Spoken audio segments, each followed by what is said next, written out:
السلام علیکم ناظرین، نیوز راؤنڈ اپ کے ساتھ ڈاکٹر حامد خان المشرقی۔ ناظرین، اب گو کہ چند دن کی بات ہے، موجودہ حکومت جانے والی ہے، لیکن وہیں پر اب چند گھنٹوں کی بات رہ گئی ہے کہ عمران خان صاحب کا نااہلی کے حوالے سے، مستقبل کے حوالے سے فیصلہ آنے کی توقع ہے۔ جی ہاں، گو کہ جو توشہ خانہ کیس ہے اس کی جس تیز رفتاری سے سماعت کی گئی ہے اور جس انداز سے بہت ساری قانونی جو ضابطے ہیں ان کو بالائے طاق رکھ کر اور تیزی سے فیصلے کی جانب، یعنی فرد جرم عائد کر کے فیصلے کی جانب آیا گیا ہے، اس کی مثال بھی پاکستان کی جو عدلیہ کی تاریخ ہے اس میں کم ملتی ہے۔ لیکن بظاہر ایسے لگ رہا ہے کہ جو جج ہیں دلاور حسین صاحب، وہ فوری طور پر فیصلہ دینا چاہتے ہیں، اور اس فیصلے سے پہلے ہی ان کا فیس بک اور ان کا جو ٹویٹر اکاؤنٹ ہے وہ انتہائی متنازع ہو چکا، جس میں انہوں نے آلریڈی پچھلے دنوں توشہ خانہ کیس اور دوسرے معاملات کے حوالے سے عمران خان صاحب کے خلاف بہت زیادہ اپنی رائے دی ہوئی تھی۔ گویا کہ یہ ایک انصاف کے تقاضوں کے سخت خلاف تھا کہ ایک جج سوشل میڈیا کے اوپر اپنی رائے دے دے اور اس کے بعد یہ سمجھا جائے کہ غیر جانبدار ہوگا مقدمے کی سنوائی کے وقت یا مقدمے کی کارروائی کے دوران۔ اسی لیے جو عمران خان کے وکلاء ہیں انہوں نے جج صاحب کی تبدیلی کی درخواست دی، اور دوسری طرف اس سارے معاملے کی نشاندہی کی گئی تو ایف آئی اے نے معذرت کر لی جی کہ ہم نہیں جانتے ہیں کہ وہ واقعی ان کے اکاؤنٹ سے پوسٹیں کی گئیں، اور اگر ان کے اکاؤنٹ سے کی گئیں تو کیسے کی گئیں۔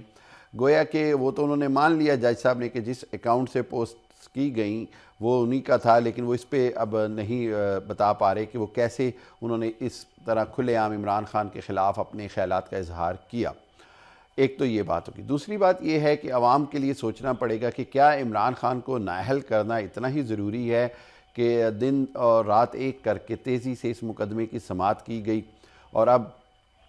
ہائی کورٹ کا فیصلہ ایک طرف، معاملہ کو التوا میں رکھنے کی بات ایک طرف، سپریم کورٹ میں درخواست ایک طرف، الیکشن کمیشن میں درخواست ایک طرف، اور اس کیس کی فوری طور پر فیصلہ دیا جا رہا ہے، جبکہ یہ کئی جگہ کے اوپر اس کے کارروائی روکنے کی استدعا کی جا چکی ہے۔ دیکھنا ہوگا کہ اب کل کیا سپریم کورٹ کوئی جلد آرڈر دے دیتا ہے اس فیصلہ آنے سے پہلے، یا پھر یہ فیصلہ آ بھی جائے گا تو میرا خیال یہ ہے کہ اس کے خلاف فوری طور پر اپیل کی جائے گی سپریم کورٹ میں، اور عمران خان صاحب کو وہ جو نااہل کرنے کی بات ہے وہ اتنی آسانی سے پوری ہوتی نظر نہیں آ رہی۔ گویا کہ توشہ خانہ کیس کے اندر بہت سارے کمزوریاں ہیں، قانونی لیکوناز ہیں، اور تمام ماہر قانون سمجھتے ہیں کہ بظاہر اس کیس میں کوئی ایسی بات نہیں تھی جس کے تحت عمران خان کو سزا دی جا سکے یا نااہل کیا جا سکے، کیونکہ وہ تمام نااہل جو توشہ خانہ کے جو تحائف ہیں ان کو بیچنے کا پورا ایک قانون ہے، پورا ایک سسٹم ہے، اور اس کے اندر بہت سارے ہمارے جو سابقہ وزراء، صدور، آرمی چیف، گورنرز اور وزراء اور ممبران اسمبلی شامل ہیں جنہوں نے ہزاروں کی تعداد میں توشہ خانہ کیس سے توشہ خانہ سے تحائف لے کر بیچے ہوئے تھے۔ اس حوالے سے میں یہ سمجھتا ہوں کہ آنے والے دنوں میں خود جو آج خوشیاں اور شادیانے بجا رہے ہیں توشہ خانہ کے حوالے سے عمران خان کو ممکنہ طور پر نااہلی یا سزا ملنے کی شکل میں، وہ آنے والے دنوں میں خود میرا خیال ہے اسی قانون کے زیر عتاب آئیں گے، اور پھر ان کو یہ لگے گا کہ اس وقت ہم نے یہ غلط کیا۔ یہی وہ بدقسمتی ہے، یہی وہ روایت ہے جس کو کہیں نہ کہیں توڑنا ضروری ہے، ورنہ یہ روایت نہیں ٹوٹے گی تو میں سمجھتا ہوں کہ پاکستان میں سیاستدانوں کا عدلیہ کے ذریعے استحصال ہوتا رہے گا۔ اس حوالے سے خود سیاستدانوں کو مل بیٹھ کر سوچنا ہوگا، اور عدلیہ کو بھی سوچنا ہوگا کہ وہ کب تک سیاستدانوں کے استحصال کے لیے بطور ٹول استعمال ہوتی رہے گی۔ پاکستان کی تاریخ اس طرح کے استحصال اور سیاستدانوں کے استحصالوں سے بری ہوئی ہے، چاہے وہ بھٹو صاحب کی پھانسی ہو، اس سے پہلے جسٹس منیر کا نظریہ ضرورت ہو، یا مشرف کے دور میں جناب مشرف کے دور میں جس طرح پی سی او ججز نے حلف اٹھایا، اور اس کے بعد پھر جس طرح تمام مواقع پر عدلیہ نے مارشل لاء کو قانونی حیثیت دی، اور آخر میں اگر ہم دیکھیں پچھلے 5-7 سالوں میں تو کس انداز میں پاناما کیسز پر نواز شریف کو نااہل کیا گیا، اور اس کے بعد اقامہ کی بنیاد پر بہرحال کیس کچھ اور تھا، نااہلی کہیں اور ہو گئی، اور اسی طرح اب عمران خان کے خلاف بہت سارے کیسز بنانے کے بعد توشہ خانہ پہ گھڑی پہ جا کر آپ کی سوئی اٹک گئی ہے۔ میں سمجھتا ہوں کہ یہ سب کو دیکھنا ہوگا، عدلیہ کو بھی، اداروں کو بھی، سیاستدانوں کو بھی۔ دوسری آج کی جو اہم بات میں کرنا چاہوں گا وہ ہے نگران سیٹ اپ کے حوالے سے۔ بہت ساری چہ میں گوئیاں ہو رہی ہیں، بہت ساری باتیں ہو رہی ہیں۔ میرا ذاتی خیال ہے کہ موجودہ نگران سیٹ اپ میں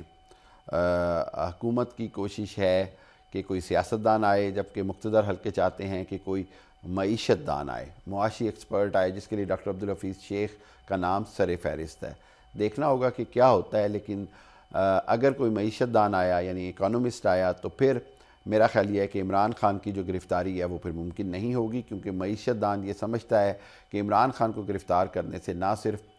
ملک میں سیاسی حالات بڑے سخت کشیدہ ہو سکتے ہیں، بلکہ معیشت کو جس کو سنبھالنے کی کوشش کی جا رہی ہے وہ مزید گہری کھائی میں جا سکتی ہے۔ اور اگر کوئی ایسا سیاستدان آیا جس کا مقصد صرف کوئی عمران خان کو سیاسی منظرنامے سے ہٹانا اور پی ٹی آئی کو سیاسی میدان سے باہر کرنا ہوا،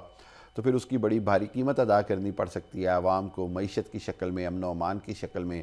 سیاسی بحران کی شکل میں۔ اس حوالے سے اب یہ فیصلہ ہوگا اگلے چند دنوں میں، وزارت نگران وزیر اعظم کے آنے سے فیصلہ ہوگا کہ کون آگے چل کے کس طرح کی سیاست کرنا چاہتا ہے اور عمران خان کا مستقبل کیا ہے، پاکستان میں سیاسی بحران مزید بڑھے گا یا نہیں، یہ فیصلہ نگران وزیر اعظم کے آنے سے ہوگا۔ اگر کوئی معیشت کا ایکسپرٹ ہوا، آئی ایم ایف سے مذاکرات یا کرنے کے لیے ہوا، تو ہو سکتا ہے کہ یہ نگران حکومت زیادہ عرصے تک تو رہے، لیکن سیاسی بحران کو کم کرنے کی کوشش کی جائے گی۔ جبکہ دوسری جانب اگر کوئی سیاسی شخصیت آئی ہے، نگران وزیر اعظم کے طور پر آتی ہے، تو الیکشن تو فوری طور پر کرانے کی کوشش کی جائے گی، لیکن سیاسی بحران اور جو اس کو آپ پولرائزیشن کہتے ہیں وہ بہت بڑھے گا، اور عمران خان کو منظر سے ہٹانا، سیاسی منظر سے ہٹانا شاید اس ملک کی جمہوریت کو بہت مہنگا کاسٹ کر جائے۔ اپنا خیال رکھیے گا اور نیوز راؤنڈ اپ دیکھتے رہیے۔ حامد خان المشرقی کو اجازت دیجیے، اللہ حافظ۔